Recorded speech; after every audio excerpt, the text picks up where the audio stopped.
Gente, muito boa noite. Vamos começar mais uma palestra, mais um encontro. Hoje num formato diferente, hoje no formato de live no YouTube. Vamos deixar a palestra gravada.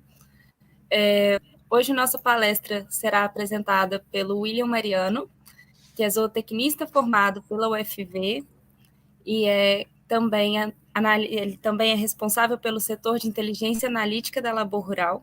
Então, muito obrigada, William, pela disponibilidade, por você ter topado vir aqui apresentar um pouco para a gente do que você faz. E a palavra é sua. Muito obrigada.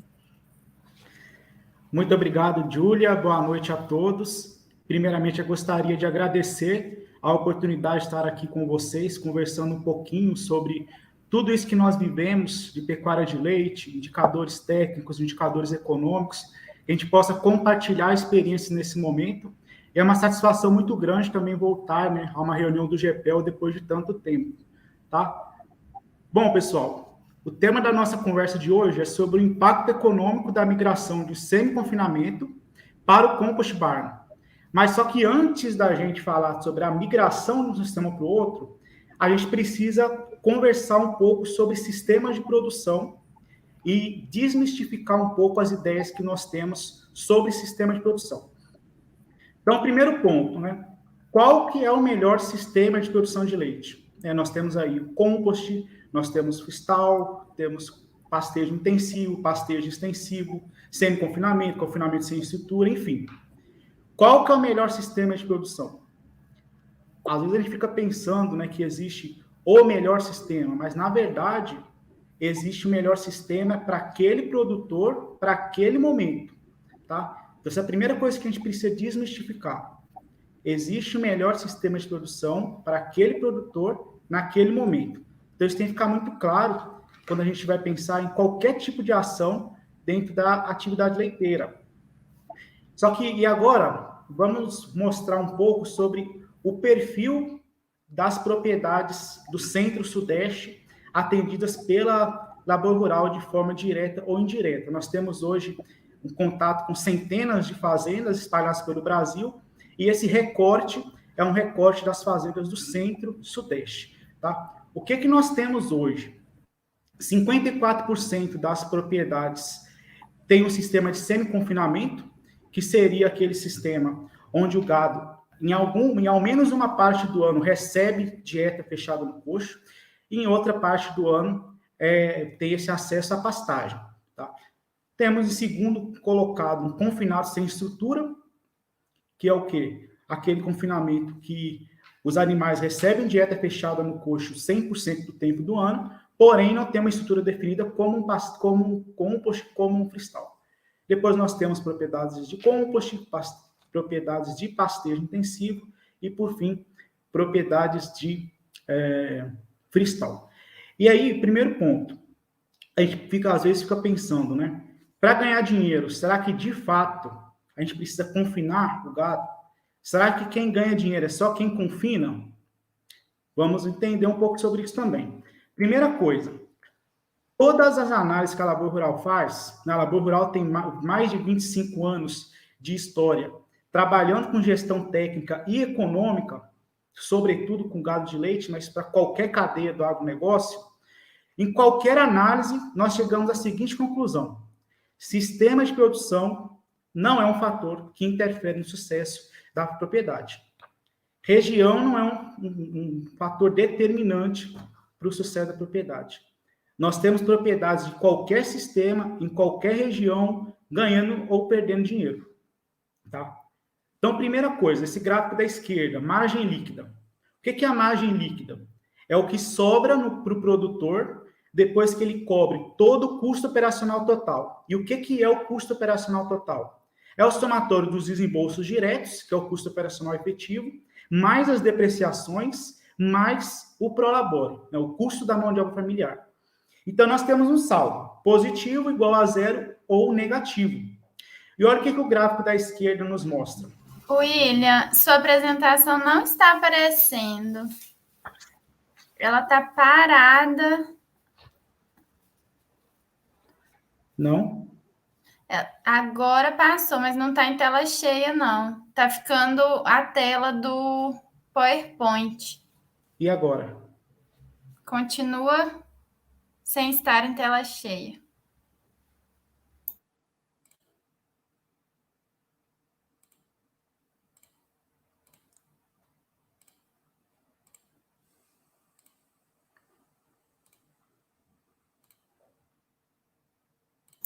Agora foi.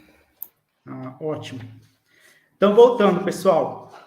Aqui nós temos no gráfico da esquerda essa distribuição da margem líquida. O que é isso? Em cada um dos sistemas de produção, nós contabilizamos o percentual de propriedades que possuem margem líquida positiva e o percentual de propriedades que possuem margem líquida positiva e negativa. Fizemos essa estratificação. E como nós podemos perceber, em todos os sistemas de produção, nós temos produtores que têm margem líquida negativa. Se confinar fosse a solução de todos os problemas, o que nós teríamos? Teríamos aí propriedades de sistemas confinados com 100% de margem líquida, por exemplo, positiva. Né? E o que não é bem verdade. Né? Olha só, por exemplo, propriedade de Fistal com 16% desse recorte com margem líquida negativa, enquanto, por exemplo, um confinado sem estrutura ou um pastejo com menos de 10% das propriedades da amostra com margem líquida negativa. Então, o primeiro ponto para a gente desmistificar essa questão de que sistema de produção é a solução dos problemas. Sistema de produção é uma parte de todo o modelo de negócio da propriedade. Se está sendo bem conduzido, bem gerenciado ou mal gerenciado na parte técnica e econômica, é aí que está a raiz do negócio. É aí que entra quem ganha dinheiro, quem perde dinheiro. Tá? Consequentemente, do lado direito, nós temos um gráfico representando a rentabilidade. O que é a rentabilidade? É a taxa de retorno do capital considerando a terra, nesse nosso caso. Como que a gente calcula ela? Nós pegamos a margem líquida do produtor naquele período analisado e dividimos pelo estoque de capital da propriedade. Tá? Então, aí nós temos uma taxa de retorno do capital. E o que nós preconizamos? Que a propriedade, para que ela seja atrativa e viável economicamente, que ela tenha uma taxa de retorno do capital com terra, já descontado o efeito de inflação, de 10%. Então, aqui nós dividimos propriedades que possuem taxa de retorno do capital com terra abaixo de 10% e acima de 10%. Então, vejam de novo, em qualquer sistema de produção, nós temos propriedades com mais do que 10%, que é o que a gente preconiza, ao ano, e propriedades com menos de 10% ao ano, e em alguns casos aí até mesmo não existindo rentabilidade, que é o caso das propriedades com margem líquida negativa. Não existe uma taxa de retorno sobre o capital empatado. Então, esse é o primeiro ponto, pessoal. O sistema de produção não é o problema e também não é a solução. Ele é uma parte da obra, ok? Próximo ponto. Quando a gente fala de sucesso econômico da atividade leiteira, de qualquer outra atividade do agronegócio, existem basicamente 3 pontos que definem o sucesso da atividade. Preço do leite, no nosso caso aqui que é leite. Então, preço do leite, que ele é importante, uma vez que ele é o componente da receita, ele é o componente da renda, e é ele que vai gerar ali o bruto da propriedade. Tá? Além de outras coisas, como venda de animais, mas que é uma fração menor de toda a renda bruta do ano. Outro ponto, custo de produção, e aqui a gente sempre fala, eu reforço, que é custo equilibrado, não é custo mínimo, porque quando a gente fala de custo equilibrado, é que a gente consiga atender de forma eficiente o nosso modelo de negócio. Quando a gente fala de custo mínimo, É só a gente pensar de cara, por exemplo, em concentrado. Para eu ter um custo mínimo na propriedade, concentrado é o principal item da composição de custo, na grande maioria das vezes, quase todas. Para eu ter um custo mínimo, eu vou cortar o concentrado de todos os animais, de todas as categorias. E pronto, vamos ver o que dá. Vou ter custo mínimo. Mas qual que é o impacto disso na produtividade? E, por consequência, nas margens do produtor. Tá? Então, é custo equilibrado com base no modelo de negócio da fazenda. E, terceiro, escala de produção, que é diferente de volume de produção. Quando a gente fala de escala de produção, é um enlace do volume produzido com a estrutura que a propriedade tem. Então, quando a gente fala de escala, é uma relação de produzir com eficiência, utilizando com eficiência os meus recursos. E isso é o quê? Terra, animal, benfeitoria, enfim. Principalmente terra e rebanho. Porque, em média, 75% do estoque de capital de uma propriedade de leite é em terra e em rebanho. 50% em média terra, 25% rebanho. Então, para a gente ter um ganho em escala, a gente precisa o quê? Ser eficiente nos desses fatores, que a gente vai conversar disso também. Então, tá aí o tripé que resume os fatores de sucesso numa propriedade leiteira. E o que é interessante disso aqui, pessoal? Desses três, o que nós vemos? Que preço do leite, ele não está sob o controle do produtor. A gente está cansado de saber disso e o máximo que a gente consegue ter um controle sobre o preço é em questões de qualidade, volume e etc. Preço, o mercado é soberano. A gente não consegue mexer em nada. Agora, custo de produção e escala de produção estão totalmente, praticamente, sob o domínio do produtor, porque são decisões que o produtor toma para que esse custo se torne mais equilibrado, para que ele consiga ganhar escala. Então, está dentro da porteira, está sob o domínio dele. Mas qual que é o grande problema? A gente vê aí que 66% desses três fatores estão sob o domínio do produtor e 1/3 só que não está sob o domínio do produtor. E a gente vai ver que o percentual de impacto no lucro da fazenda, ele é diferente, não é distribuído por igual. Mas qual que é o grande problema? A gente, ser humano, não é só produtor de leite, a gente tem a tendência de justificar as nossas coisas erradas, insucesso, etc., por fatores que não estão sob nosso controle. Exemplo que eu sempre falo, questão de um atraso. Quando a gente atrasa, a primeira reação que vem na nossa cabeça, eu atrasei porque estava trânsito, né, fora do meu controle. Eu atrasei porque alguém atravessou e eu tive que parar o carro, eu atrasei, enfim, por qualquer motivo. A segunda reação, quando ela tem, é o quê? Eu atrasei porque eu saí tarde de casa. Quando a gente olha as coisas com um olhar para dentro, aí sim a gente consegue ter a consciência de que, então na próxima vez eu vou sair um pouco mais cedo. Prova. A gente, por exemplo, vai mal na prova. Primeira reação, prova estava difícil, né? A prova estava difícil, tudo do lado de fora. O professor é carrasco, tudo do lado de fora. A segunda reação, quando existe, é o quê? Não, eu fui mal na prova porque eu fui na festa um dia antes. Então, eu fui na festa um dia antes. Então, na próxima prova, eu vou fazer o quê? Não vou. Se eu quiser ir bem na prova, eu preciso tomar decisões que estão sob meu controle. 2, não estudei tanto quanto eu deveria. Eu não estudei tanto quanto eu deveria. Então, aí já é algo que está sob o meu controle. E é quando eu enxergo dessa forma, aí sim eu consigo traçar ações que vão melhorar o nosso resultado. No nosso caso aqui, do produtor de leite. Custo de produção e escala de produção, quando a gente enxerga que está sob o nosso domínio e enxerga os fatores que eu consigo mexer para melhorar o resultado, aí sim a gente vai ter sucesso. E dentre esses três fatores, eu falei que eles não interferem de forma igual. Então vamos ver primeiro sobre o preço. Quanto que o preço do leite representa, né, consegue explicar no lucro da fazenda? Isso é um gráfico de dispersão e esses 22% é o coeficiente de determinação. O que é isso? Quanto maior o coeficiente de determinação, né, o R2, de uma regressão desse tipo, maior a relação de um indicador com o outro, no sentido de, à medida que você aumenta um, aumenta o outro. Então, o que a gente esperava num caso desse? Esse gráfico, o eixo X, é o preço, eixo Y, o lucro. O que a gente pensa muitas das vezes? Que na medida que a gente aumenta o preço, por qualquer motivo, seja por agroindústria ou alguma coisa assim, o meu lucro vai aumentar. Só que a gente vê pelo próprio gráfico, onde cada bolinha é uma fazenda, e pelo coeficiente de determinação, a gente já vê que isso não é verdade. Primeiro, que um R2 de 22% não representa muita coisa.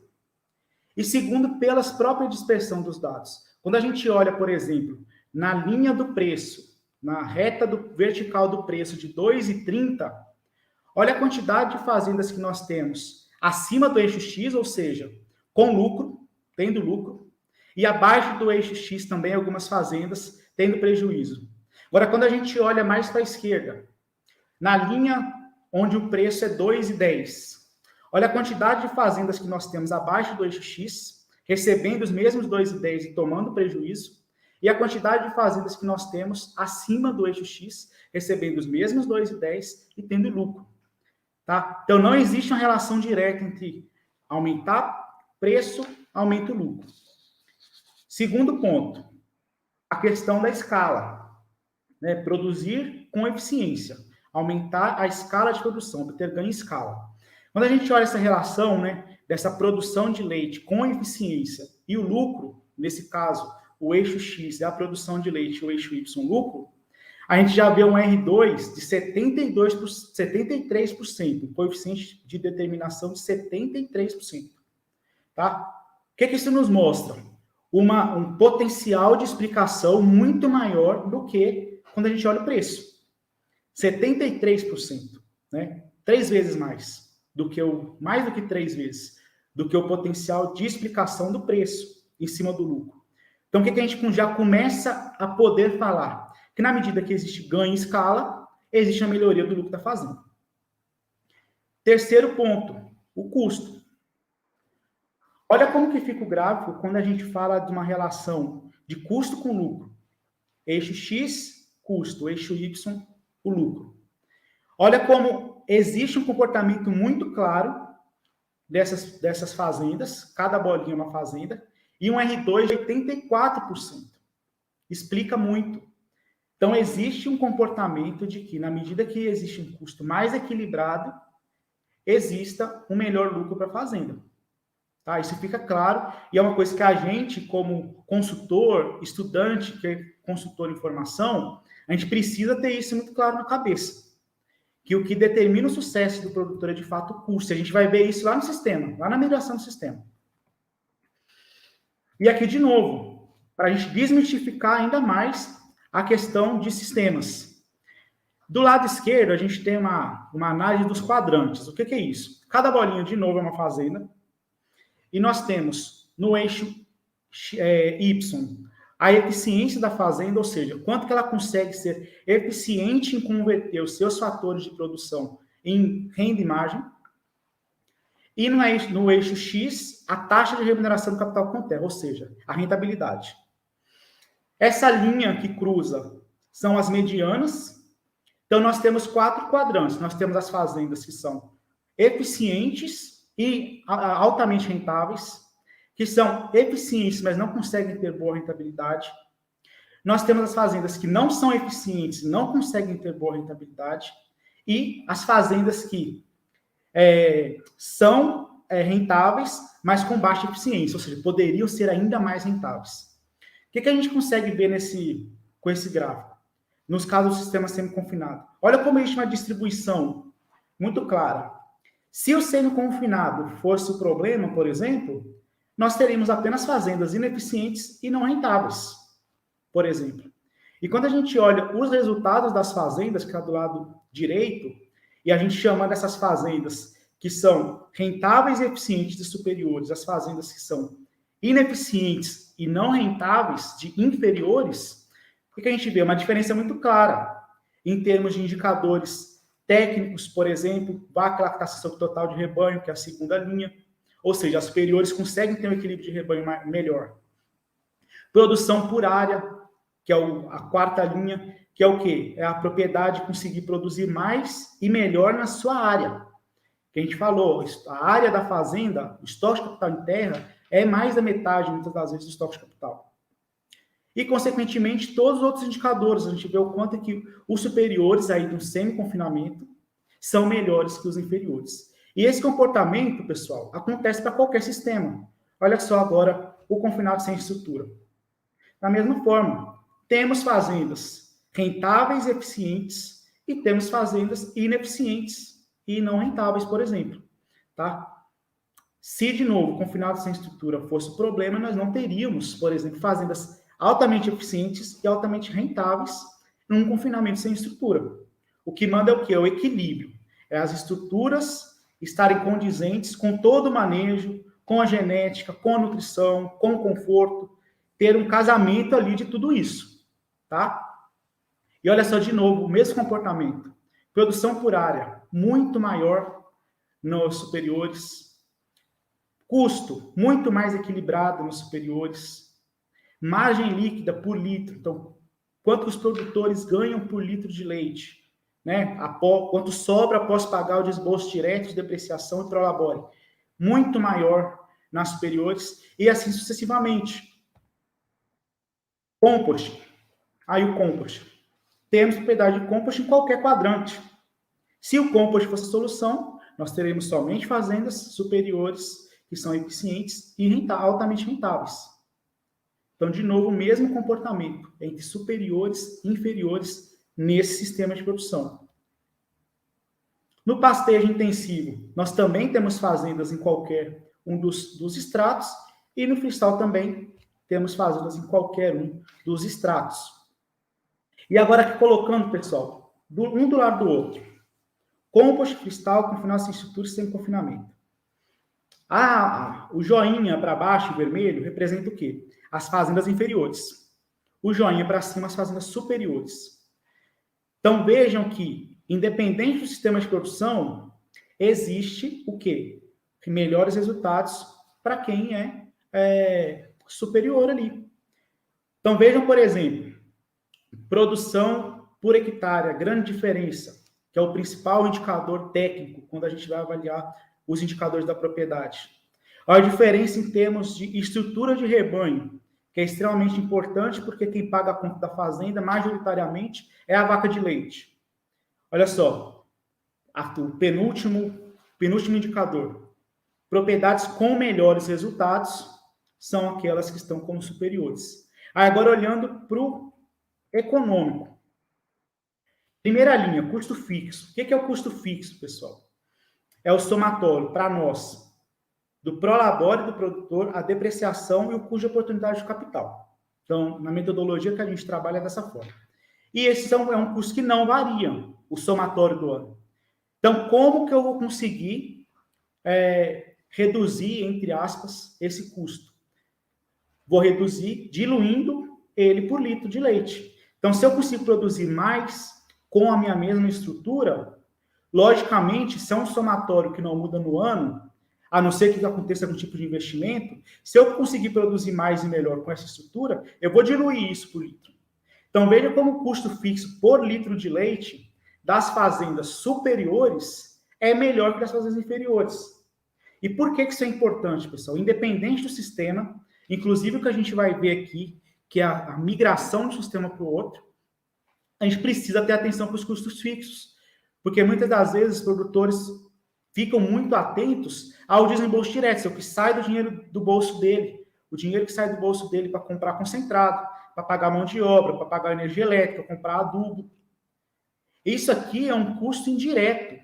O produtor não tira do bolso para pagar a depreciação.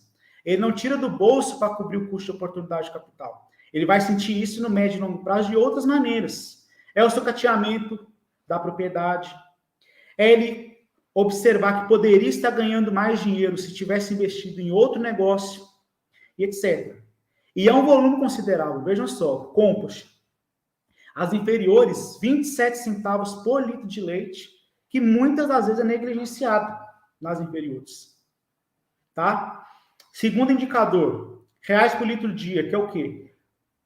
Quanto de estoque de capital o produtor tem empatado para produzir 1 litro de leite?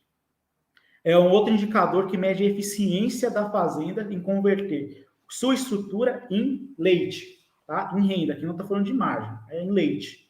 Eficiência de produção. Olha só como que as propriedades superiores possuem um estoque de capital por litro de leite muito menor do que as inferiores. Não significa que as superiores possuem menos estoque de capital, necessariamente. Significa que elas conseguem ter um casamento melhor entre estruturas de produção e produção, que é a escala de produção que a gente está falando o tempo todo. Então, olha só como a escala de produção nas superiores é muito melhor. Margem líquida, anual, somatório no ano. Olha só a diferença de quem está no composto, inferiores e superiores, etc. Aí, olha só, vamos pegar o semi-confinado. A última coluna e comparar com a primeira coluna. Compost inferiores, 34 mil de margem líquida por ano. Semi-confinados superiores agora, 305 mil de margem líquida.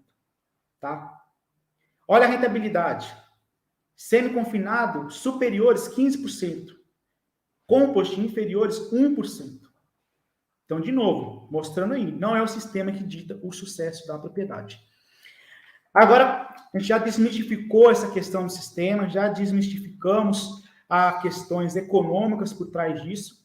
Agora, eu vou mostrar para vocês um estudo científico que foi aí que eu tive a oportunidade de fazer durante a graduação como trabalho de conclusão de curso, depois eu tive a oportunidade de publicar, orientado pelo professor Marcos Marcondes, pelo Cristiano Nassif, professor Altair e várias outras pessoas que conseguiram auxiliar nesse trabalho. O que nós fizemos, para vocês poderem entender?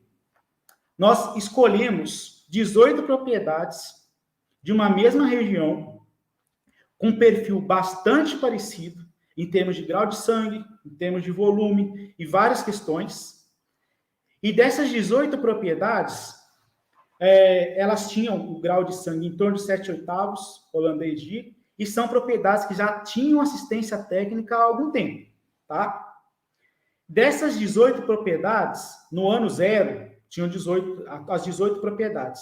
No ano 1, 6 dessas 18 propriedades migraram do semi-confinado para o compost, tá? 6.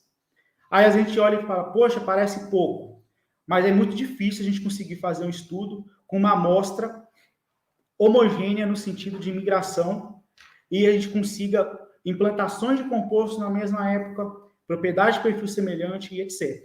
Então, nós temos essas 6 propriedades muito semelhantes, com o objetivo de quê? Isolar o fator compost, tá? Isso foi o objetivo.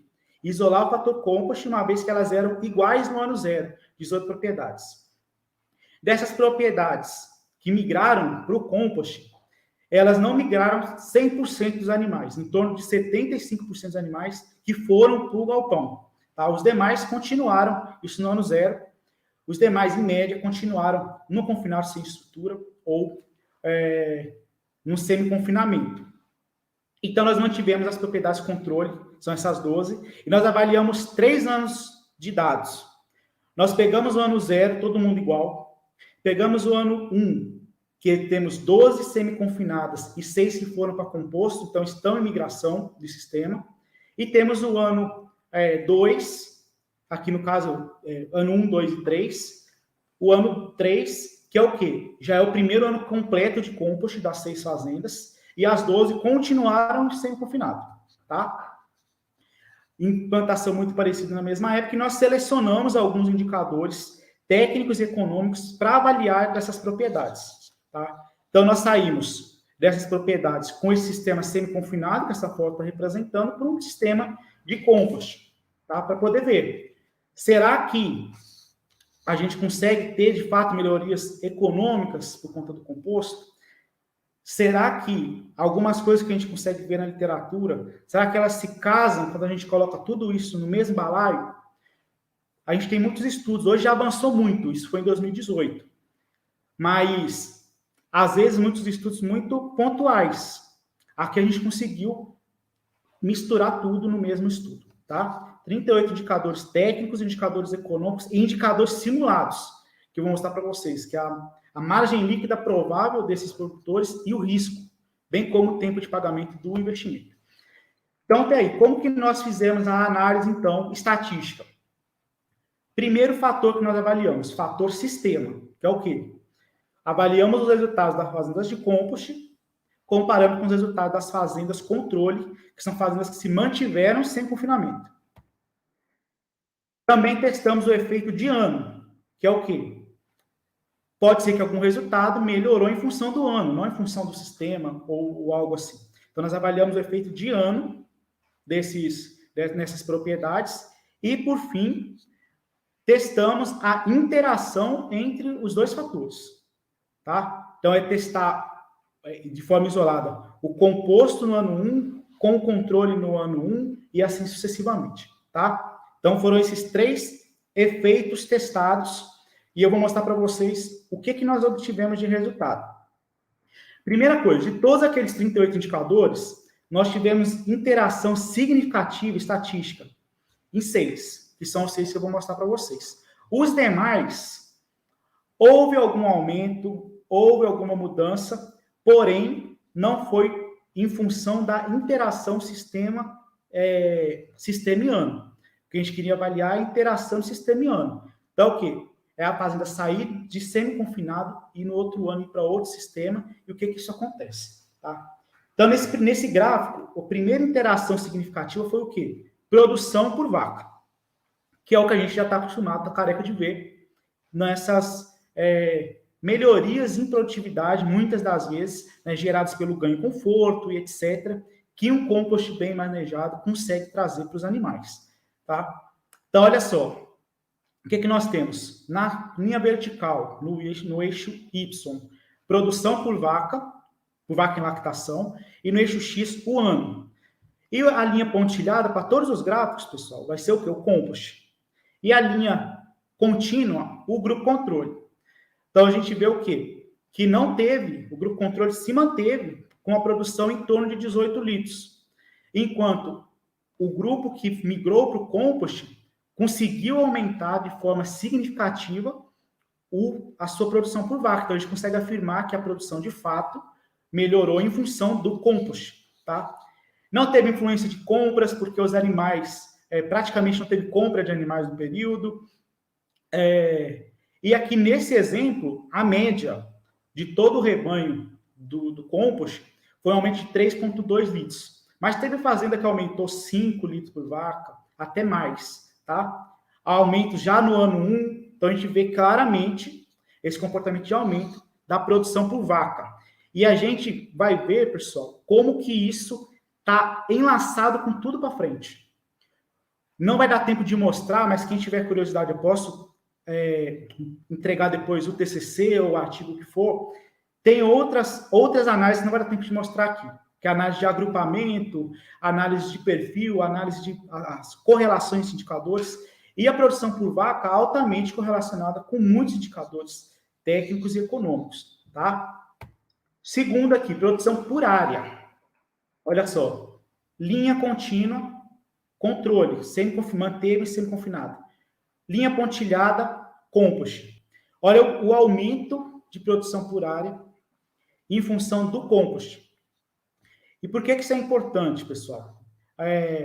Como nós já falamos bastante, terra é o principal ativo da propriedade de leite. 50% e 60% do estoque de capital.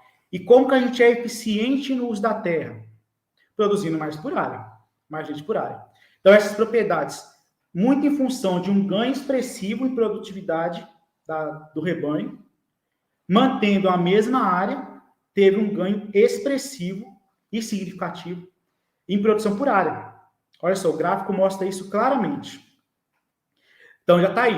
2 questões econômicas. Produtividade do rebanho e isso gerando aumento de produtividade da terra, em função do compost. Agora aqui o custo por ano, tá, pessoal? Custo por litro não teve interferência significativa. Aqui é o custo por ano. Mas por que houve esse comportamento? Porque é lógico, pessoal. Se você produz mais leite, você vai ter mais gastos. É mais alimentação, é mais isso, mais aquilo, tá? Estrutura, que é COT, custo operacional total, que além dos desembolsos diretos, tem a depreciação, por exemplo. Mais estrutura, mais depreciação. Então, no somatório do ano, esse custo aumenta, tá? Trouxe aqui só porque foi a terceira interação significativa. E a gente vai ver também o quê? Que teve interação significativa na renda. De novo, mais produção, maior produção e, consequentemente, maior renda. Aqui é renda bruta, não é margem.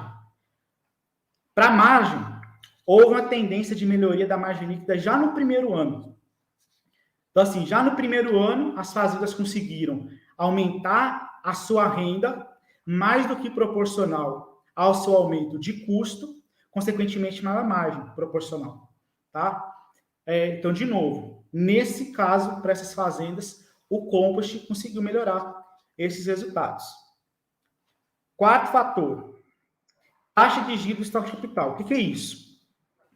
Nós pegamos a renda bruta da fazenda, que é todo o somatório de produção e outras rendas, e dividimos pelo estoque de capital, tá? Isso que é a taxa de giro, renda bruta sobre o estoque de capital.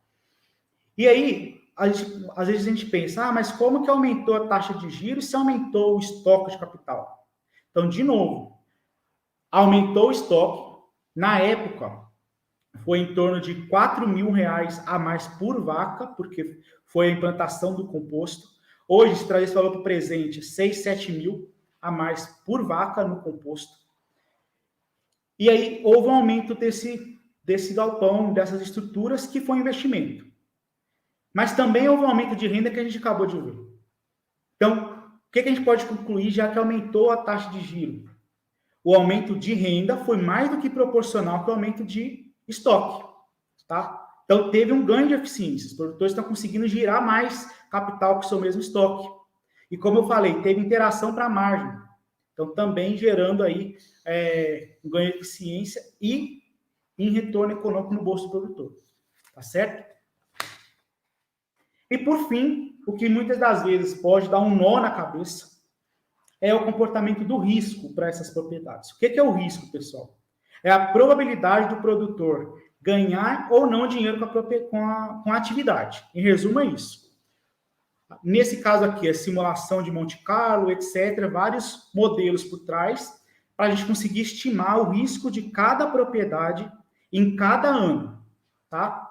Então, para cada ano, foi estimado o risco de cada propriedade.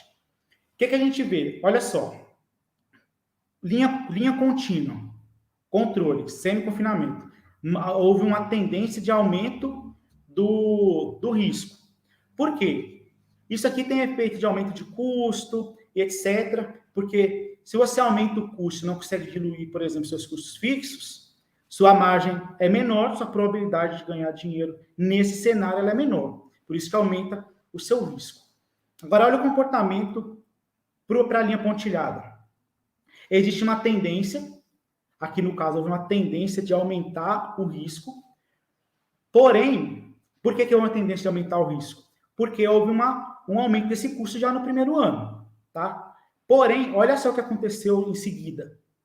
Uma redução drástica do risco da propriedade. Uma propriedade que saía aí de um risco de 60%, ou seja, 60% de probabilidade de ter prejuízo, para um cenário aí de 40%.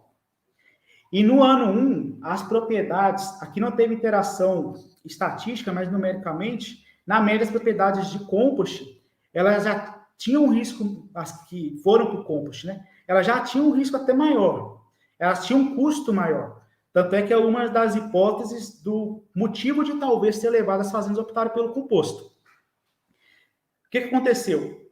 As fazendas depois, após o primeiro ano de composto, tiveram um risco menor do que tinham no começo e menor no terceiro ano do que as fazendas de sem confinamento, tá? Então, de novo, o efeito aqui do risco.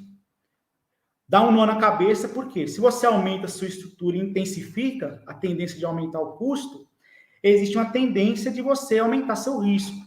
Mas se esse aumento de custo trazer com ele a eficiência, logicamente, você consegue diluir seu risco, entre aspas. Você consegue ser mais eficiente e ter uma probabilidade de ganhar dinheiro maior, que é o efeito da escala de produção. Aumentar volume de forma eficiente com custo equilibrado. E, diante disso, pessoal, o que a gente consegue olhar? A gente já viu que não existe fator de sistema como determinante do sucesso da atividade. Mas para essa amostra aqui, o que aconteceu? Foi uma boa escolha. Então, os produtores viram que, de fato, ir para o composto, para eles, naquele momento, era o melhor, tá? Para a média, na média desses 6. Então, eles conseguiram que a atividade se tornasse mais atrativa, porque aumento da taxa de retorno, diminuição do risco. Mais viável, porque aumenta a margem líquida de forma mais proporcional. Mais eficiente, que é o quê? Aumenta a taxa de giro, maior renda com um aumento de estoque, só que aumento de renda mais que proporcional. E menos arriscada. Mas, de novo, para essa amostra que tomaram a decisão de ir para o composto de forma acertada. Tá? Pode acontecer dessa mudança de sistema ser totalmente catastrófica. Porque, às vezes, não era a mudança necessária para fazer naquele momento. Às vezes, tinham outras coisas a ser feitas. Melhorar a dieta, melhorar o manejo, melhorar a gestão, né? Melhorar as suas estruturas de produção de volumoso, etc. Várias outras questões. E o que a gente chega aqui no final? E a gente conseguiu tudo isso, nesses estudos mostra tudo isso, porque está muito entrelaçado com o aumento de produtividade do rebanho. Tá? Então, isso é uma coisa que a gente precisa ter muita cautela. E, especificamente para esse caso, é claro que o compost pode trazer vários outros ganhos, indiretos ou diretos, além do ganho de produtividade, mas a gente vê relação direta e significativa com o resultado econômico, se a gente conseguir ter um aumento de produtividade, um aumento de eficiência. E se não for para isso, não faz sentido a gente fazer nenhum investimento. O investimento só faz sentido se for para ganhar mais dinheiro. Ninguém vai fazer um investimento para perder dinheiro, não faz sentido. Tá? Então, isso é uma coisa que a gente precisa ter muita cautela e muito planejamento para conseguir mostrar esses caminhos, que nem sempre pode ser o compost. Até porque ser de compost, desse sistema de produção, desse modelo de negócio, não é o que determina, de fato, o sucesso da propriedade. Tá certo? A atividade leiteira pode ser viável, ter resultados econômicos, técnicos e econômicos de forma satisfatória em qualquer sistema, a gente viu. O que manda? Flexibilidade, gestão de forma eficiente e ter conhecimento dos seus custos de produção. Porque não adianta nada o cara querer ir para um composto se ele não tem noção nenhuma dos seus custos. Não tem noção nenhuma das suas anotações, não entende como é que está o seu negócio. E a gente só consegue tomar decisão, pessoal, tomar decisão é o quê? Ela é baseada em informações. E informações são baseadas em dado. Então, a raiz de tudo é coletar informação. É uma coisa que a gente, como técnico, precisa ter essa consciência e a gente precisa transmitir isso para o produtor, logicamente, adaptando a realidade dele. Para a gente fechar, respondendo a pergunta lá do começo, é possível, então, ser eficiente em qualquer sistema de produção? Sim, sem dúvida. Mas sem receita de bolo, sem mágica e sem esperar as coisas caírem do céu. Tá certo? O que cai do céu é chuva, quem faz mágica é o pessoal do circo e receita de bolo está na padaria. Tá certo? Para a gente concluir, convido todos vocês a conhecerem o Labor Rural Mentoring, que é uma plataforma da Labor Rural, que a gente disponibiliza informação no nosso blog, tem muita coisa, no nosso Instagram tem muita coisa, tem cursos da Labor Rural voltados para essa relação técnica e econômica, tá? Então, acompanhe a Labor Rural nas redes sociais, acompanhe a Labor Rural Mentoring e agradecer mais uma vez a atenção de todos vocês, tá certo? Agradecer novamente a oportunidade do GEPEL, o convite do GEPEL, para vir falar aqui sobre essas questões técnicas e econômicas na pecuária de leite. Coloco a Labor Rural à disposição de todos que vocês precisarem, podem contar conosco. E agora, fico aberto, caso tenha alguma dúvida, algum questionamento, algum complemento, pode ficar à vontade, porque como eu falei lá no começo, aqui é uma troca de conhecimentos, a gente constrói tudo junto e é isso que nós desejamos, tá bom? Obrigado pela atenção, pessoal. William, muito obrigada, excelente palestra, um tema muito interessante, com informação descomplicada, muito obrigada mesmo, acho que foi assim muito bom mesmo, abriu os nossos olhos. E para começar com as perguntas, eu vou abrir com essa aqui, que eu achei interessante. Todo produtor precisa pegar empréstimo no banco para mudar de sistema? Isso é uma decisão do produtor, né? Se o produtor tiver caixa e fizer conta que esse caixa não vai comprometer a saúde financeira dele e da fazenda, talvez não. Mas muitas das vezes, pegar o empréstimo, se fizer a conta, e o que você vai pagar pelo empréstimo pós-investimento, compensar o que você vai ter de ganho em margem, é uma alternativa. Mas aí tem que fazer conta, o produtor tem que ver. Tem caixa, não vai comprometer? Ok. Não tem caixa, e esse investimento vai ter um retorno em margem maior? Ok, também, pega o empréstimo. Uhum. E isso responde um pouco da próxima, né? Em quais casos a gente pode recomendar que o produtor pegue empréstimo para mudar o sistema de produção? Em quais casos? É o que eu falei, fazendo a conta e aquilo que você vai pagar de juros no momento e no médio e longo prazo, se converta em margem, porque não é em renda, é em margem. Porque mudar de sistema pode trazer consigo aumento de custo, né? Então, às vezes a gente olha assim, vai aumentar meu faturamento. Mas e se esse aumento de faturamento não trouxer consigo maiores margens, né? Você vira um aumento de faturamento junto com um aumento de custos exagerado. Então, é conta. Aumento de margem. É margem líquida que sobra. Que é até uma coisa que a gente erra muito, muitas das vezes as pessoas erram muito, que é o quê? Vai mudar de sistema. Faz o planejamento. E aí, quando faz o planejamento, vamos supor que o produtor tinha lá uma margem líquida por ano de 100 mil. E aí, fez o planejamento composto. Foi com uma margem líquida de 150 mil. Muitas das vezes, o que acontece? A pessoa pega os 150 mil e coloca isso pagando composto, por exemplo, para ver a viabilidade. Porém, na verdade, o produtor já tinha uma margem de 100 mil. O que o compost trouxe foi 50 mil. Então, o que tem que pagar o compost? 50 mil, não é 150 mil. Tá? Aí, muitas das vezes, dá uns tempos de pagamento exageradamente baixos, só que não leva em consideração, porque o produtor já tinha a estrutura antes. Então, sempre que a gente vai fazer um planejamento, é a margem líquida incrementada, inclusive para fazer relação benefício-custo, etc. Tá? Muito bom. Quais características principais devemos levar em conta dentro da propriedade quando o produtor decide mudar o sistema de produção? Primeiro, como que está o nível gerencial dele? Ele anota, por exemplo, faz anotação? Porque se ele não tem um nível de gestão adequado, falar desse jeito, pode ser catastrófico o investimento. Então, a primeira coisa, como ele está fazendo feijão com arroz, bem feito, né? Primeira coisa é isso. Segundo, mostrei aí a questão do ganho muito atrelado à produtividade. Os animais têm potencial de resposta? Segundo ponto, né? E fazer a conta do planejamento. Sim, essa estrutura que eu estou construindo está adequada com o que eu desejo para os próximos anos? Às vezes não, às vezes o produtor não quer, por exemplo, crescer, vamos supor, aumentar o rebanho. Às vezes quer estabilizar daquele jeito. Então, todas essas questões têm que ser levadas em consideração. Mas o principal, está fazendo feijão com arroz? Porque às vezes tem outras coisas com investimento, às vezes menor, que vai trazer um retorno maior para ele. Como está o conforto desse gado? Como que está o manejo nutricional? A outra coisa que a gente não pensa, como que está o desperdício? Custo do desperdício, que é alto. O custo do desperdício é alto.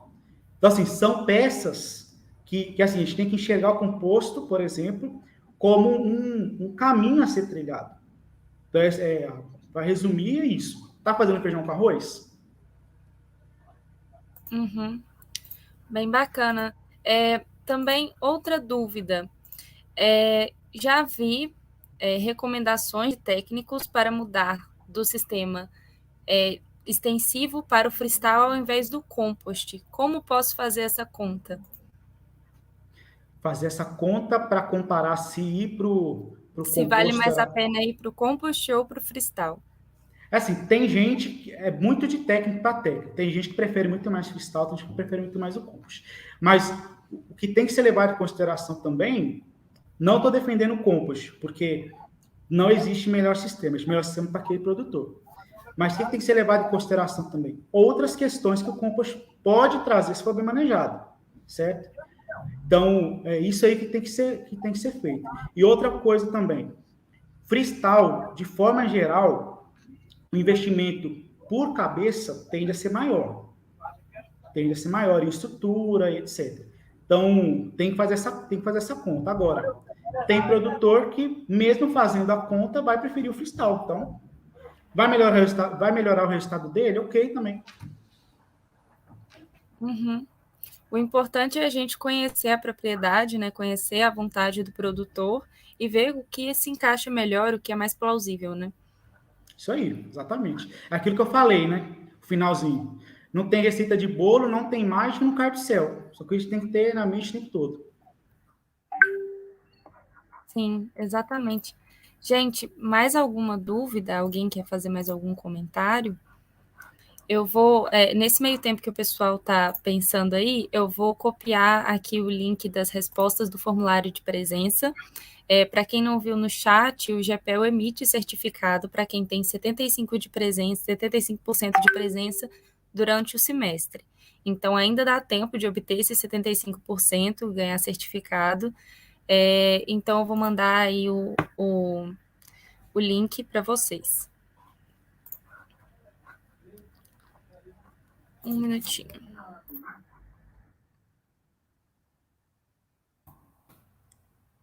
Me confirmem aí se está abrindo, se está tudo certo. Se não estiver abrindo, eu mando de novo, porque às vezes ele fecha o domínio, porque a gente gera pelo e-mail da UFV.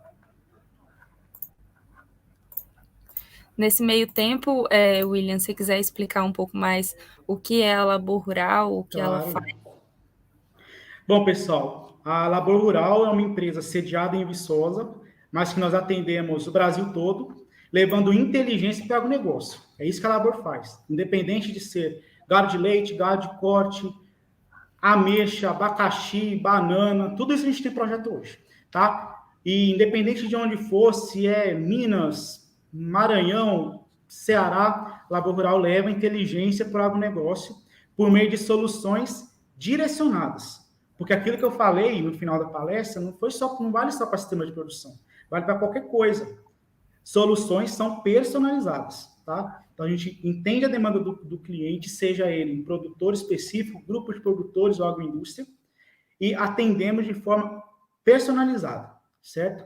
A Labor Rural hoje, ela tem o Cristiano Nassif, que é o diretor, ele que foi, né, pioneiro em toda essa questão de gestão técnica e econômica. Quem trabalha com leite certamente já ouviu falar do Cristiano. Então, a gente faz isso. E a Labor Rural também tem um programa de estágio em todo ano, ao menos uma vez, as pessoas, os estudantes da UFV ou não, têm a oportunidade de se inscrever no estágio, poder aprender tudo isso que a gente faz, até porque os estagiários são a peça-chave de tudo isso. Não existe Labor Rural sem estagiários. Tá? Então, nós temos um excelente time de estagiários, um excelente time de consultores, que, inclusive, boa parte desse time de consultores já foi estagiário, inclusive eu. Então, isso que é o nosso trabalho, né? Essa que é a Labor Rural. Muito bom, gente. Eu recomendo que vocês se inscrevam, que vocês olhem as postagens deles. Dá para a gente aprender muito, principalmente a gente que ainda está na graduação.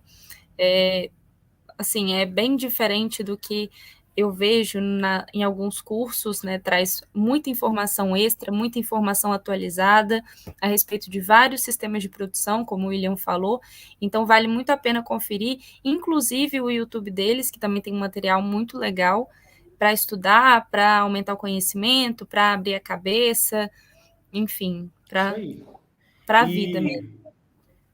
E o que vocês precisarem, pessoal, como eu disse, a Labo Rural está sempre à disposição.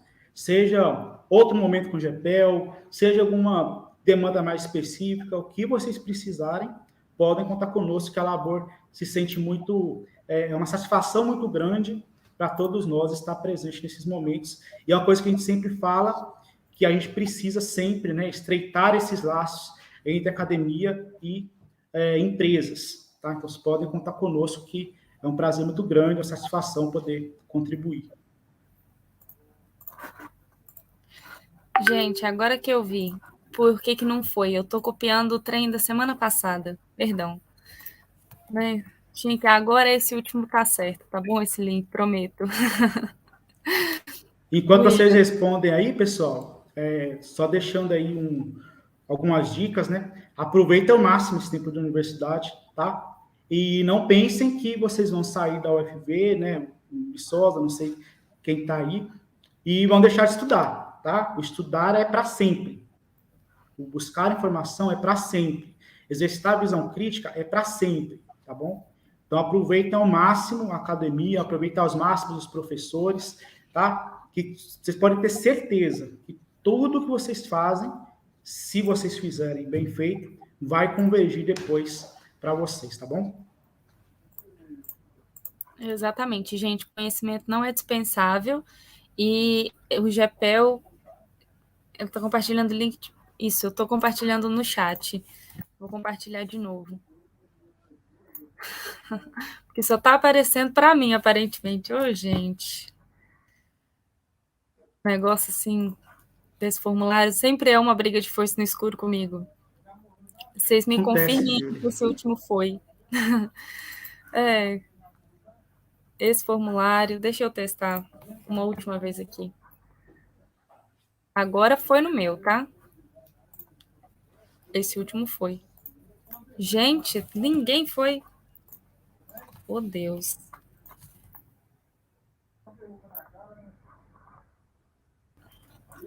Vou esperar mais um minutinho, porque aparentemente eu estou com um delay também. Um leve delay.